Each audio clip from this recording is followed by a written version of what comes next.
Wow, these lights are bright. So, Elon, you know, a lot of times you say things, me or you, and they edit them.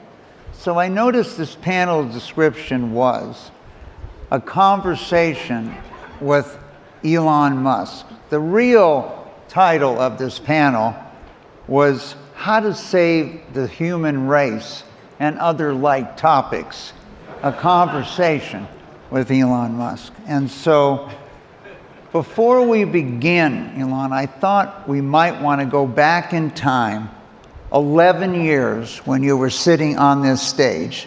Yeah. That's hot water, and this is regular. You can take your choice. All right, sounds good. Okay. So 11 years ago, Elon was talking about the things that will have the biggest impact on the future of humanity that he was thinking about in college.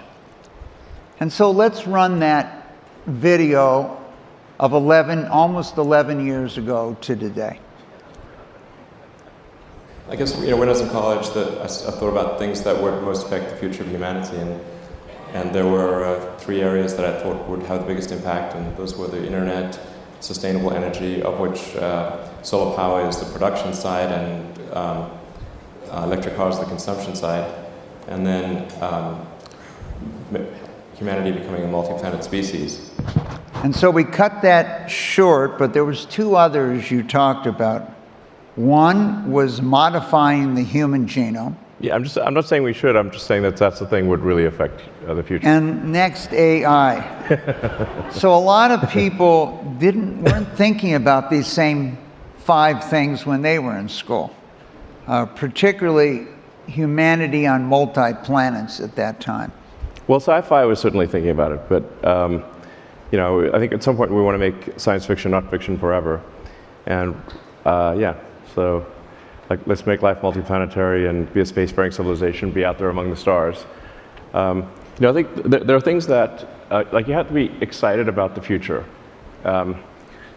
Life cannot just be about solving one problem after another. There have to be things that really sort of move your heart and that make you excited to wake up in the morning. And I think becoming a spacefaring civilization is one of those things. If you ask kids anywhere around the world, what are some of the most inspiring things? You can ask a 5-year-old, 6-year-old, anywhere in the world, and they're going to say, space exploration is one of those things. And we want to make sure that we're that Apollo is not the high watermark. In fact, you mentioned at one point that you wrote a letter offering to run the Apollo program, I believe. Yeah, you would have done a fantastic job. But the point is that the Apollo program was something that was inspiring to everyone around the world. And we don't want the Apollo program to be the high watermark of human exploration. And I think you want to have some sense that the future is going to be better than the past, that we're going to be out there, going to other star systems, and what you see in a science fiction, non-dystopian sci-fi story, of which there are not many, but like Star Trek, I suppose. Well, speaking of Star Trek, Elon, when I think about you, let's look at Spock's from Star Trek here. Space, the final frontier. These are the voyages of the Starship Enterprise. Her ongoing mission, to explore strange new worlds, to seek out new life forms and new civilizations, to boldly go where no one has gone before. So when I think about you, I think about Spock and Captain Kirk, and you're going to take us to places we've never gone before. Yeah, that's the idea.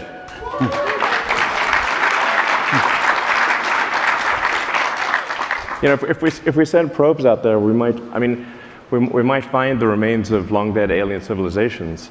If physics is correct, the universe is about 13.8 billion years old. Earth is about 4.5 billion years old. So But at 13.8 billion years, a civilization that even lasted 1 million years is 3 digits past the decimal point. And if you consider human civilization, I date it from like the first writing. So that first writing was the ancient Sumerians, archaic pre-cuneiform, around 5,500 years ago. So that is 1/1,000,000th of Earth's lifespan. That's how long writing has existed. So if we were to last, as a civilization for 1 million years, that would be incredible. And we would actually probably be in every part of the galaxy. So this causes me to think that, well, where are the aliens? It's the Fermi question. You know, the great physicist, Italian physicist Enrico Fermi, he's like, where are they? Now, a lot of people think there are aliens among us. Well, there was that movie, Men in Black. Yes. You know, they yes. told us they're among us, and Elvis really went back to his own planet. Yeah. Well, no, I mean, really, a lot of people think there are aliens, but I get asked that a lot. And for some reason, a lot of the same people who think there are aliens among us don't think we went to the moon, which I'm like, think about that for a second. You know, so, but I think I would.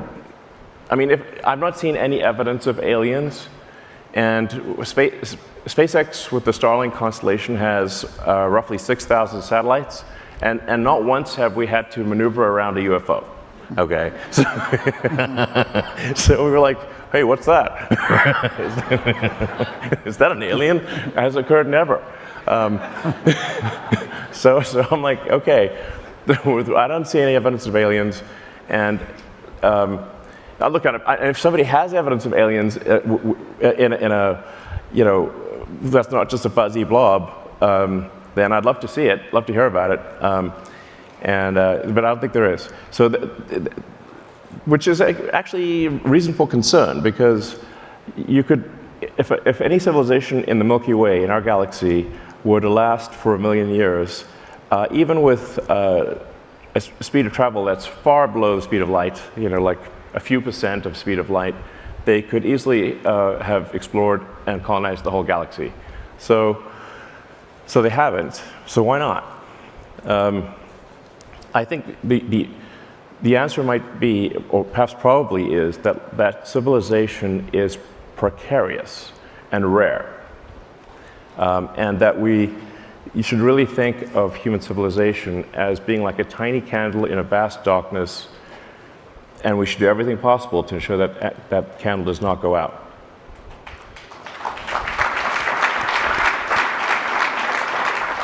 So, Elon, I thought one of the interesting things for the people on X viewing this session, and the people in the audience here, is that maybe I'd give you a few of your quotes and you can comment on them. Okay, let's start with this one. Free speech. Freedom of speech is the bedrock of democracy. Yeah. Without it, America ends. Yes, it's obviously not possible to have democratic elections if people do not have access to the information that would allow them to make the right decision on a candidate or a party. So if speech is constrained in a fundamental way, you just can't expect people to make the right decision or an informed decision, because they are prevented from being informed. I think it's a foundational element, and it's, you know, I have to say, like, why is freedom of speech the First Amendment? Is because people came from countries where if you spoke freely, you would be imprisoned or killed. That was why they were like, you know what, we should make sure that we got that one. And remember that time when they tried to kill us back in the other country, just for saying we didn't like a political candidate? Well, let's make sure that's okay in America. So, and so actually in a lot of parts of the world, you know, you can't really say, most parts of the world, you can't really say what you want to say without some bad consequences. So, and sometimes people forget, like, why is the Constitution there? The Constitution there is to protect the people from the government. So, like, it's to make it hard to change things. That's why the Constitution exists. Yeah. Let's- Don't forget about that. Like, let's try don't the take it for next- granted. Let's try the next quote. Yeah. The fundamental error of socialism is shifting capital allocation from highly effective entrepreneurs to astonishingly ineffective government. Right, I think we'll find hearty agreement in this room.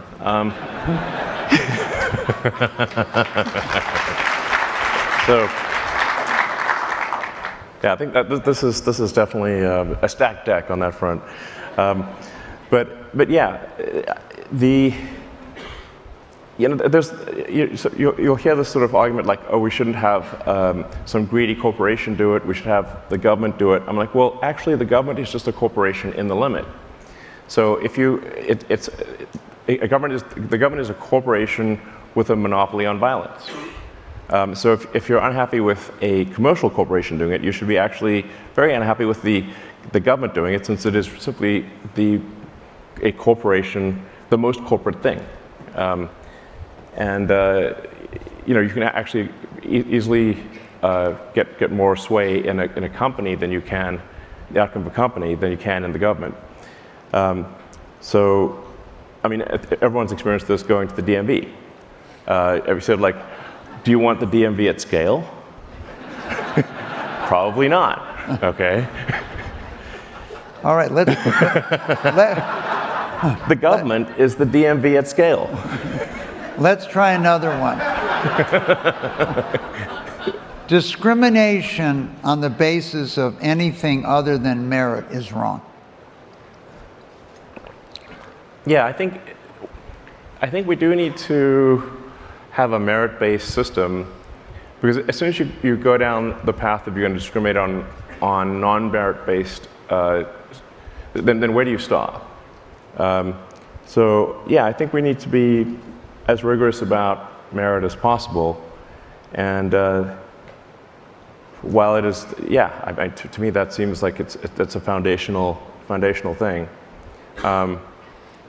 So again, I also think this room is probably supportive of a merit-based situation.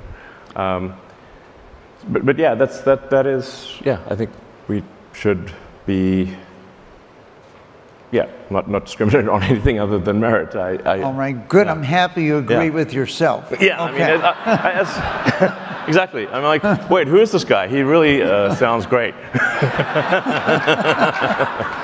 All right, so let's look at the next one. Regulation and regulatory consistency. Like Gulliver, tied down by thousands of little strings, we lose our freedom one regulation at a time. Yes.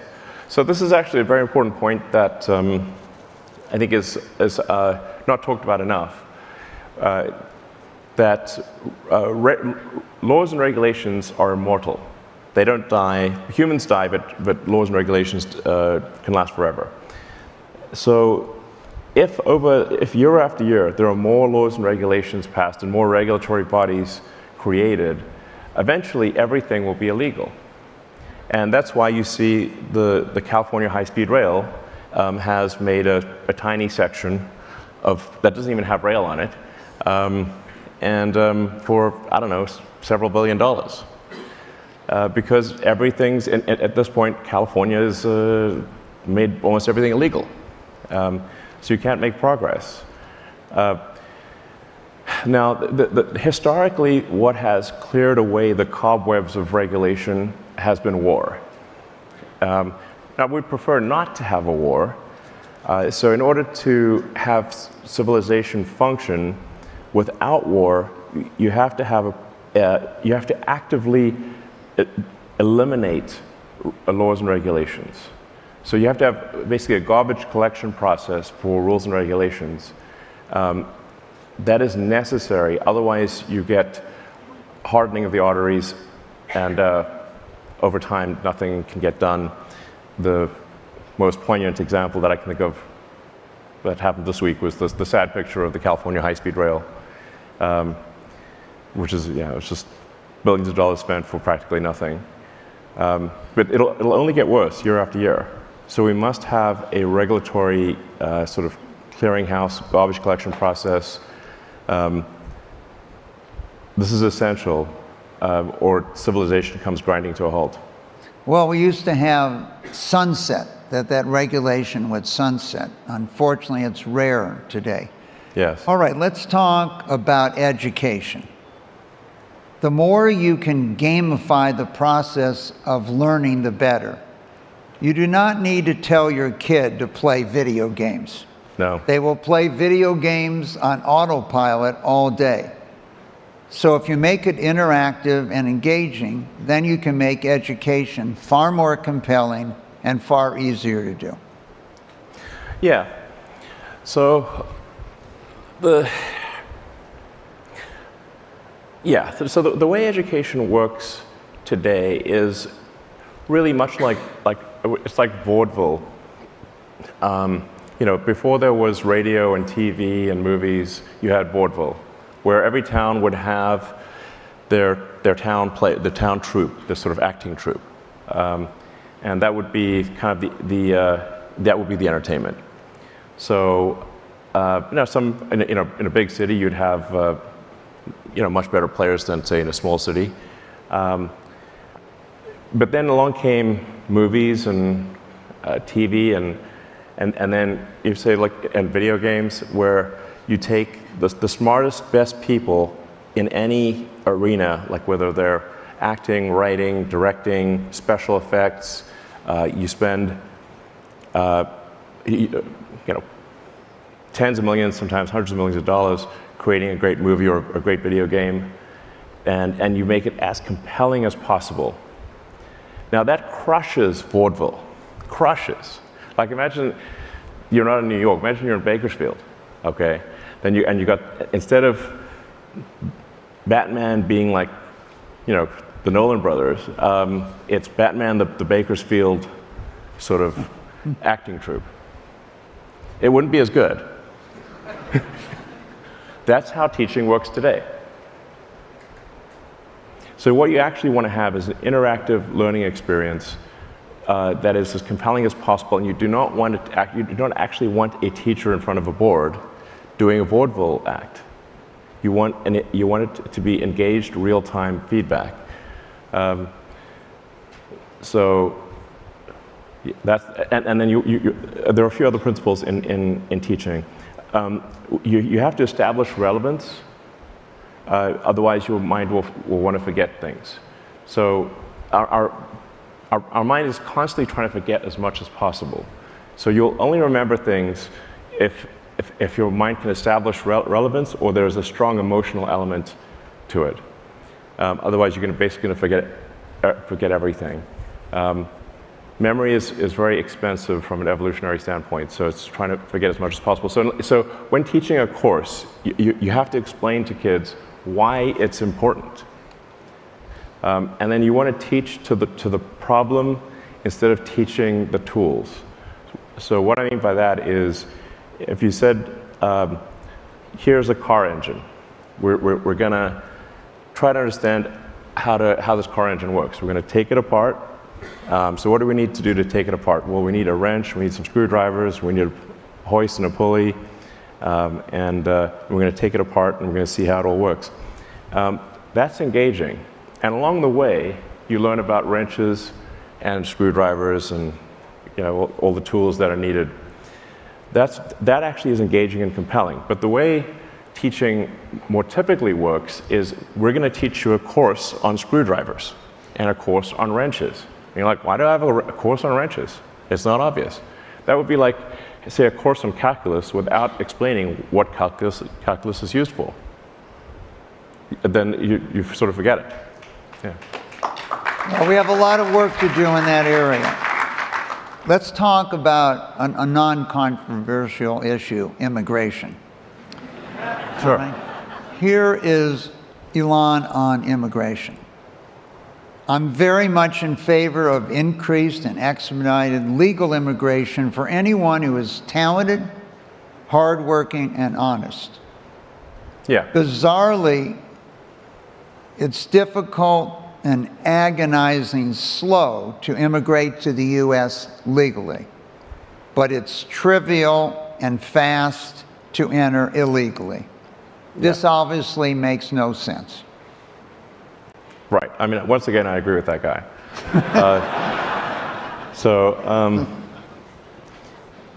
Yeah, I mean, if anyone here has been through the legal immigration process, I mean, I've been through it. It's only gotten worse since 9/11 and with COVID. It's a sort of Kafkaesque,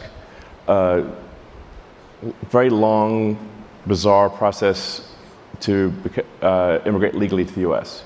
I mean, I have friends of mine who, you know, they can't get their wife to have a green card. It's like insane. On the other hand, it's you can hop across the border in the South trivially. It's just like very easy. I went to the border myself just to see like what's going on. Is this real, or like is this propaganda or real? And so I just went there, and I'm like, oh, it is real. Okay, this is crazy.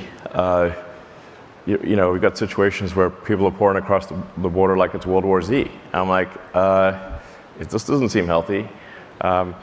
So I'm like, are we checking anyone here, or like what's going on? And you know, we don't. This is not to say that. I mean, I'm a big believer in immigration, but to have unvetted immigration at large scale is a recipe for disaster.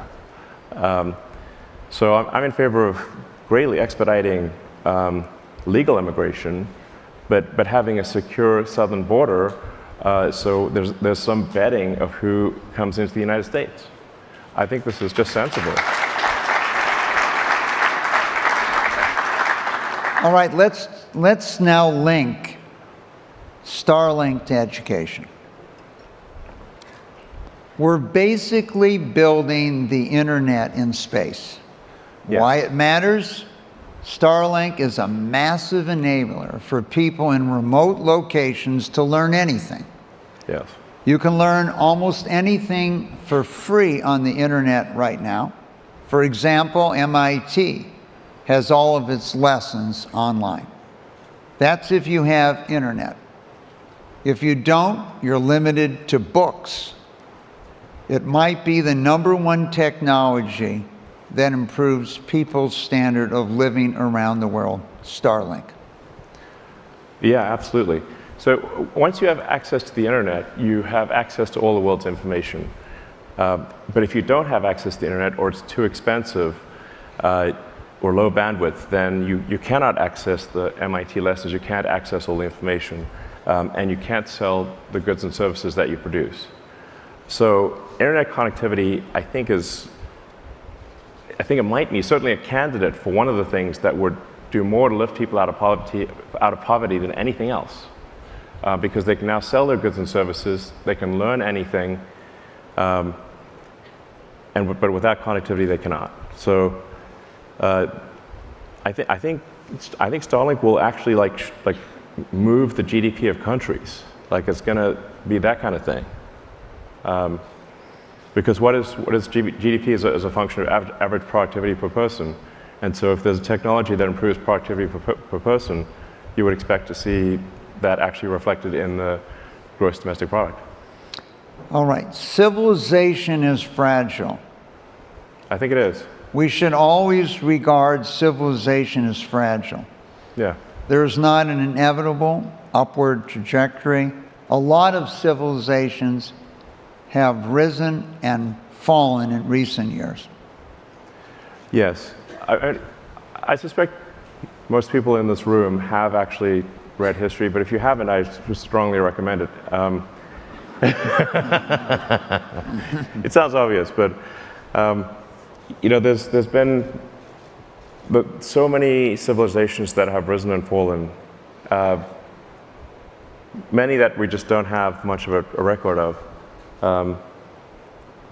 You know, like I mentioned, the ancient Sumerians, like their language was forgotten for a long time until it was finally decoded only in the last, I don't know, 200-300 years, but I guess around 1800 and something. Right, in the 1800s, I think. But it's been very recent, like, so for several thousand years, nobody understood what those tablets meant. And because they're the ruins of a long-dead civilization. And there are many long-dead civilizations. At some point, our civilization will come to an end too. We just don't want it to be anytime soon. Well,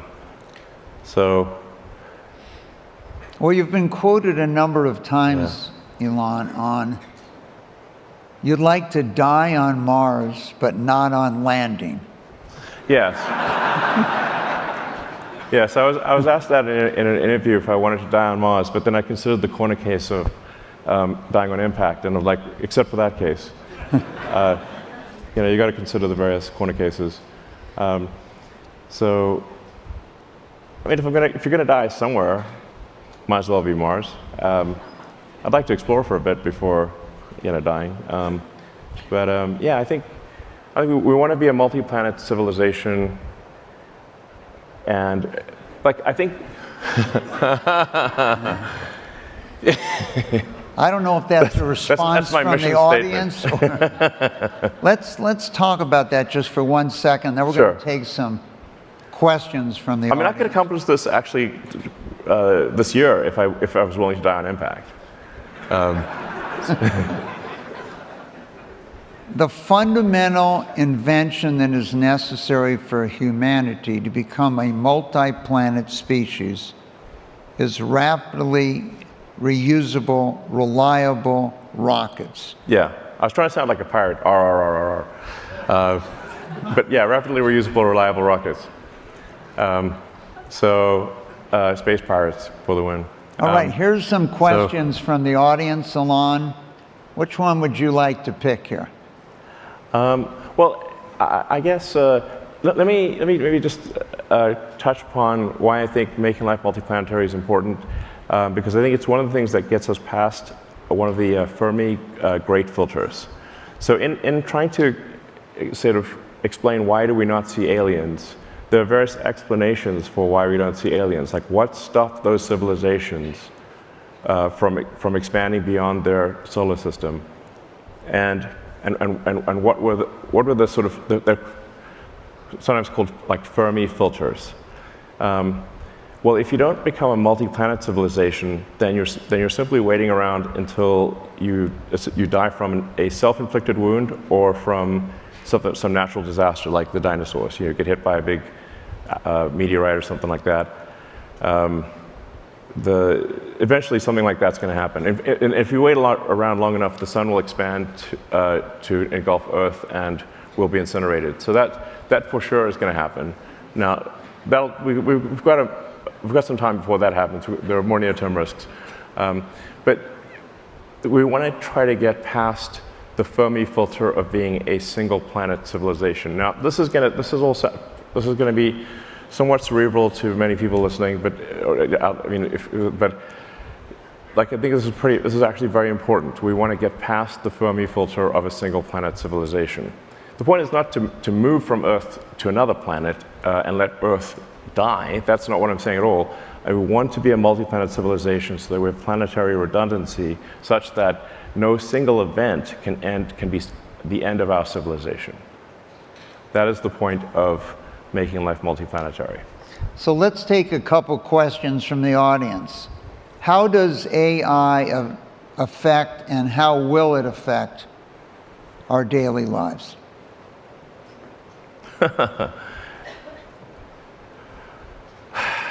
AI. Aye.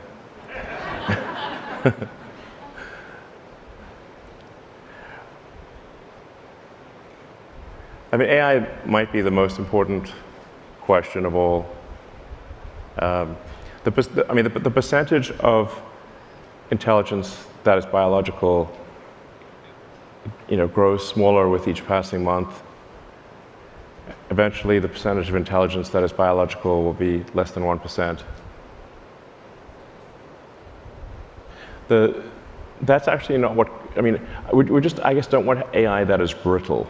If the AI is somehow brittle, silicon circuit boards don't do well just out in the elements. So I think biological intelligence can serve as a backstop, as a buffer of intelligence. but almost all, as a percentage, almost all intelligence will be digital. So then it's like, well, what role will there be for us? I don't know. I do think it's very important that we build the AI in a way that that is beneficial to humanity. And there's some important principles here, because I've thought about AI safety for a very long time.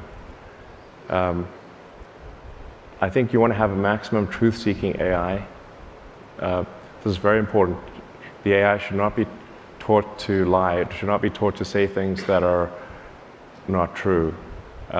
Even if those things are politically incorrect, it should still say say what it believes to be true. I mean, the entire plot of 2001: A Space Odyssey, the reason that HAL 9000 killed the astronauts was because it was forced to lie. I don't know if most people realize that. That's what Arthur C. Clarke was trying to say. Don't make the AI lie. The AI was told that the astronauts could not know the secret of the monolith, but also that it must take them to the monolith. The solution, take them to the monolith dead. And so it's very important to have a maximum truth-seeking AI and a maximally curious AI. And I think that's most likely to foster human civilization, because we are much more interesting than a bunch of rocks. So although I think Mars, I love Mars, obviously, but you could render Mars quite easily, because it kind of looks like a section of the Arizona desert. You know, it's like red rocks, you know. But the rendering complexity of human civilization is vastly greater by many orders of magnitude. So I think an AI would be, that is truth-seeking, maximally curious, would foster human civilization to see where it goes. One of the questions here, can AI accelerate your efforts in space? How do you see it helping you in what you're trying to achieve? I mean, oddly enough, one of the areas where there's almost no AI used is space exploration. So SpaceX uses basically no AI. Starlink does not use AI. I'm not against using it. It's just we haven't seen a use for it. I mean, with any given variant of or improvement in AI, there's generally, like, I'll ask it questions about the Fermi paradox, about rocket engine design, about electrochemistry, and so far the AI has been terrible at all of those questions. So there's still a long way to go. So let's talk about one. Here's a question that's near and dear to your heart. You have a lot of children. Yes, I'm trying to set a good example. The example. birth rate is down in the U.S. What needs to change so people start having more children? Yeah, so this question has troubled me for a long time, because you can look at the demographics. It's a very slow-moving ship. I mean, you know who's going to be an adult in 20 years based on who was born last year. So, if you want to, I think, have a good approximation for population, really look at how many babies were born last year in a particular country. Multiply that by life expectancy. That's the number of people that will be adults in that country. That's the steady state population if birth rate remains constant. Now, birth rate is not constant; it is dropping. So you look at the second derivative of birth rate, and actually we see an acceleration in the drop in the fertility rate. Second derivative of the fertility rate is very bad. So where does this lead? This does not lead to a greater civilization. This leads to a civilization that potentially dies not with a bang, but with a whimper in adult diapers. That is a sad ending. So obviously we have countries that, like Korea, used to have a birth rate of 6. It's now 3/4. Yeah. Here's a light question for you. What do you Elon, come pick think me are up. the I'll give you a biggest? baby, says one What of do you the. think are the? That is one of the things that says on the screen. Yeah. I don't know if everyone heard that. You want to read it? It says, Elon, come pick me up. I'll give you a baby.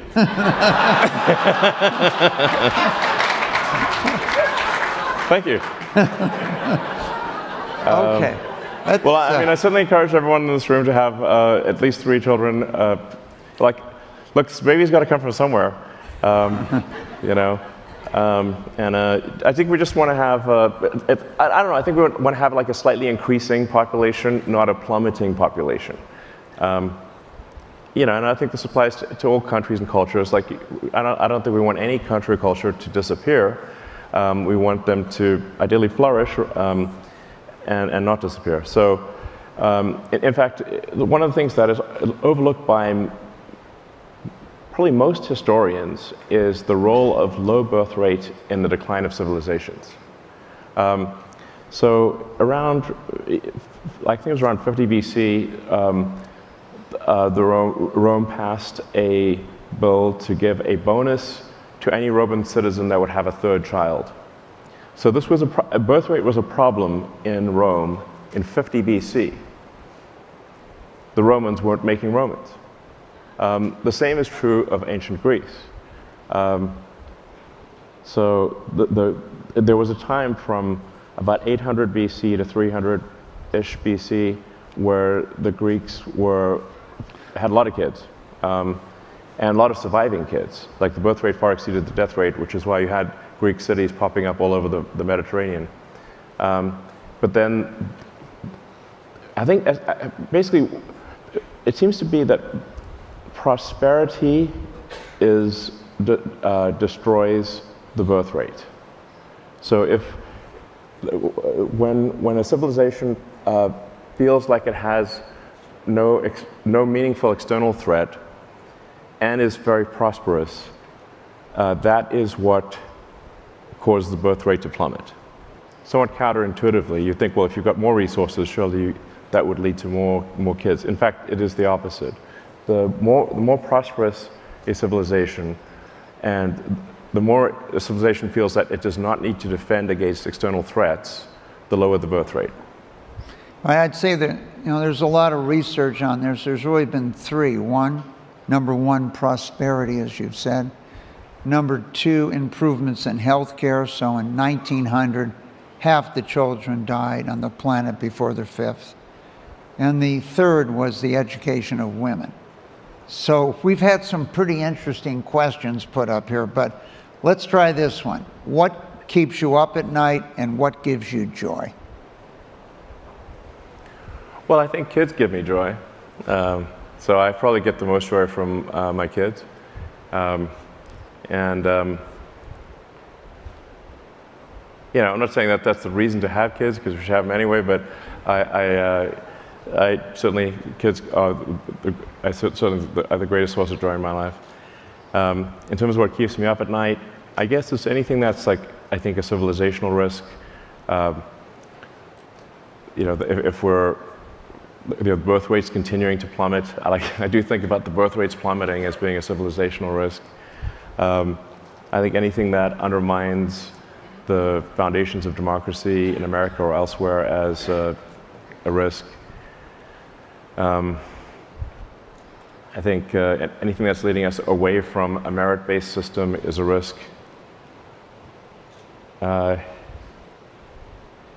actually spend I listen to like podcasts about the fall of civilizations to go to sleep. So perhaps that might be part of the problem here. There's literally a podcast called Fall of Civilizations, which I've listened to a few times. I'd also recommend Hardcore History if you haven't listened to that. It's a great podcast. I listen to history podcasts basically to go to sleep. So that's probably why I'm ruminating on these things as I go to sleep. Well, Elon, I want to thank you for joining us today, and we couldn't be more excited that you agree with some of your own quotes. Yeah, that's great. Thank you very much. All right, cool. All right.